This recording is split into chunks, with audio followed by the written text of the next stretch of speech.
శక్తికి మించిన కోరిక అనే చందమామ కథ చెప్పుకుందాం. చంద్రపాలుడు కాంచీపురానికి రాజు. ఆయన జాలిగుండె కలవాడు, ధర్మదాత.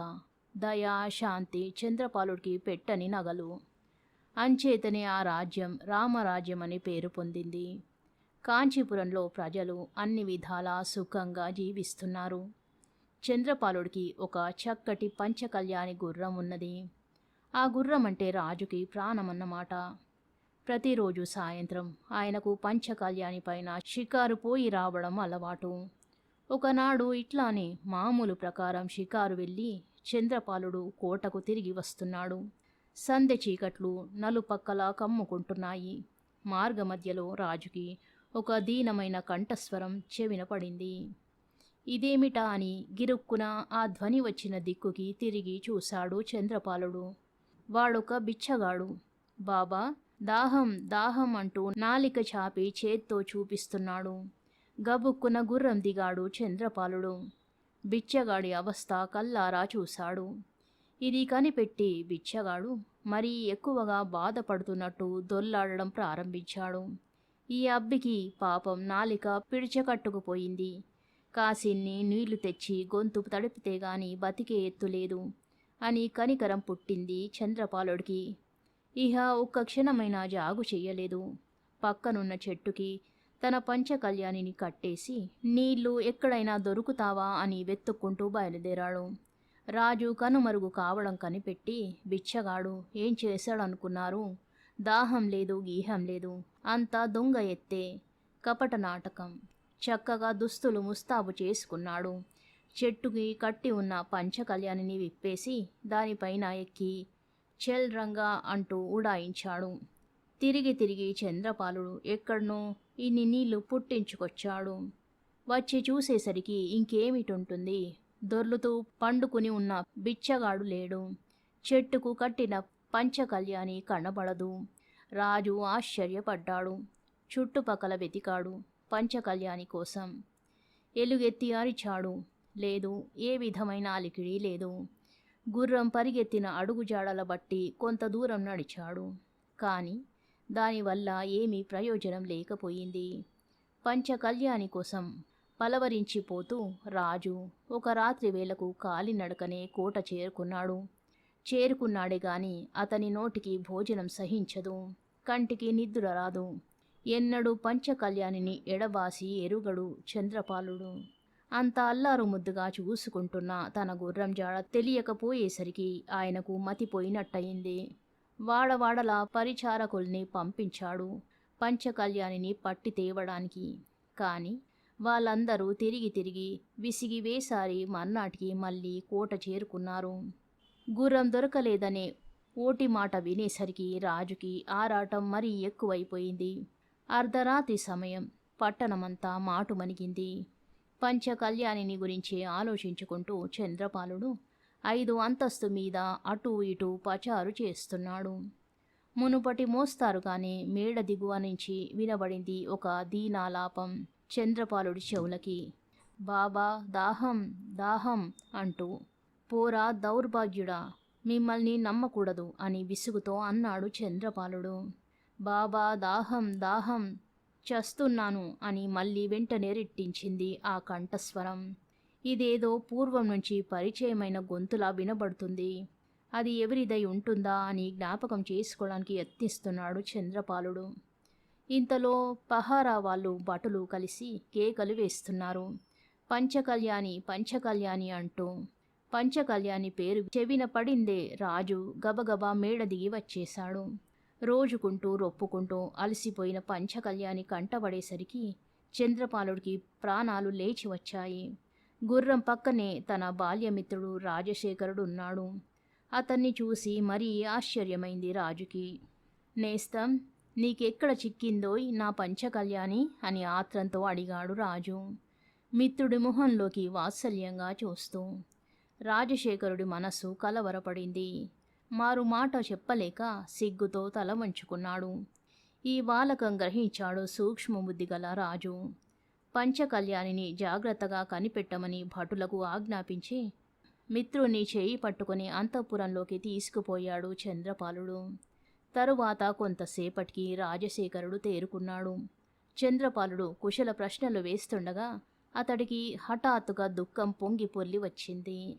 రాజు అతన్ని అనేక విధాల ఊరడించేసరికి రాజశేఖరుడు తన హృదయంలో వృత్తాంతం యావత్తు దాపరికం లేకుండా చెప్పివేశాడు. మిత్రమా చంద్రపాల, పంచకళ్యాణిపైన నీకు పంచ ప్రాణాలు అన్న సంగతి నాకు తెలుసు. అటువంటి గుర్రం సంపాదించుదామని నేను నానా పాట్లు పడి దేశాలు తిరిగాను. కానీ నాకు లభించలేదు. చివరికి మోసం చేసైనా సరే నీ గుర్రాన్ని కాజేయాలని నాకు దుర్బుద్ధి పుట్టింది. అందుకనే ఈ వేషం వేశాను. వేసినందుకు తగినట్టు బుద్ధి చెప్పింది పంచకళ్యాణి అంటూ ఎంతో దీనంగా చూశాడు రాజు ముఖంలోకి. పడదొయ్యలేదు కదా అని ఆత్రంగా అడిగాడు రాజు. పడదోసిన పట్టు వదల్లేదు నేను మక్కువ కొద్దీ అని అంటూ రాజశేఖరుడు తన తలపైన ఉన్న గుడ్డ తీసి కింద పడవేశాడు. అబ్బా, నెత్తిమీద ఎంత గాయం తగిలిందో, ఇంకా రక్తం చిమ్ముతూనే ఉంది. చంద్రపాలుడికి అది చూసి కళ్ళు తిరిగిపోయాయి. తక్షణమే వైద్యుని పిలిపించి కట్టు కట్టించాడు. కొన్నాళ్లపాటు రాజశేఖరుణ్ణి రాజు కోటలోనే అట్టే పెట్టి చికిత్స చేయించాడు. రాజశేఖరుడికి ఇప్పుడిప్పుడు కొంచెం నిమ్మలించింది. ఒకనాడు ఇష్టాగోష్ఠిగా మాట్లాడుకుంటున్నారు మిత్రులిద్దరూ. చంద్రపాలుడిట్లా అన్నాడు. నేస్తం, మాట మాత్రం నాకు కబురు చేసి ఉంటే పంచకళ్యాణిని నీకు పంపించి ఉందినే. అనవసరంగా ఎన్నెన్ని పాటలు పడ్డావోయ్. ఇప్పుడైనా మిగిలిపోయింది లేదు. సంతోషపూర్వకంగా దాన్ని నీకిస్తున్నా, తీసుకెళ్ళు అన్నాడు చంద్రపాలుడు. చంద్రపాల, నువ్వు అడ్డు చెప్పవని నాకు తెలుసు. అయినా ఇక ఆ విషయం తలచవద్దు. నాకు సరదా తీరిపోయింది. శక్తికి మించిన కోరిక పనికిరాదనే పెద్దల వాక్యం నాకు అనుభవమైంది అని రాజశేఖరుడు జవాబు చెబుతూ మిత్రుడి దగ్గర సెలవు తీసుకున్నాడు. కనుక మీరు కూడా మీ శక్తికి మించిన కోరికలు కోరకుండా ఉన్న దాంట్లోనే తృప్తి పడితే సుఖంగా ఉంటారు. కథ సమాప్తం. వీర్బల్ వినోదాలు అనే మరో కథ చెప్పుకుందాం. వీరబలుడి పేరు విన్నారో లేదో, ఆయన మన తెలుగువాడు. భలే తెలివైనవాడు.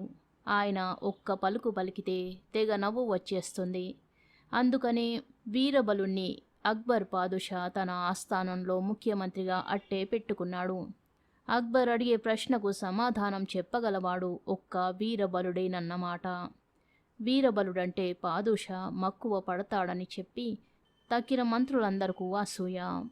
అందుచేత అవకాశం చిక్కినప్పుడల్లా వాళ్ళు వీరబలుణ్ణి గురించి ఏవేవో గిట్టని మాటలు చెబుతూ అతనిపైన ప్రభువుకి ద్వేషం కలిగించేందుకు ప్రయత్నించేవాళ్ళు. అబ్బో, ఇట్లాంటి వాళ్ళని 1,00,000 మందిని చూసి ఉంటాడు వీరబలుడు. వీళ్ళొక లెక్క.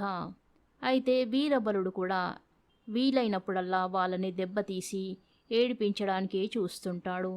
వీరబలుణ్ణి కొంటె ప్రశ్నలు వేసి ఎట్లా అయినా చిత్తు చేయడం అంటే పాదుషాకు సరదా. ఒకనాడు నిండు దర్బారులో అక్బర్ పాదుషా, ఆయన పక్కనే వీరబలుడు, తరువాత తక్కిన మంత్రులు 50 మంది కూర్చుని ఉన్నారు. వీరబలుణ్ణి పాదుషా ఇలా ప్రశ్నించాడు. చూడు వీర్బల్, నా అరచేతిపైన వెంట్రుకలు లేవు కదా, ఏం చేతనోయ్ అన్నాడు. వెంటనే చెప్పాడు వీరబలుడు.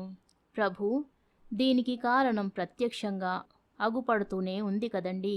పేద సాధలకు దాన ధర్మాలు చేయడంలోనూ, విద్వాంసుల్ని సత్కరించడంలోనూ దేవరవారి అరచేతులు అరిగిపోయినవండి. అంచేత అక్కడ వెంట్రుకలు తల ఊపడానికే వీల్లేకపోయింది.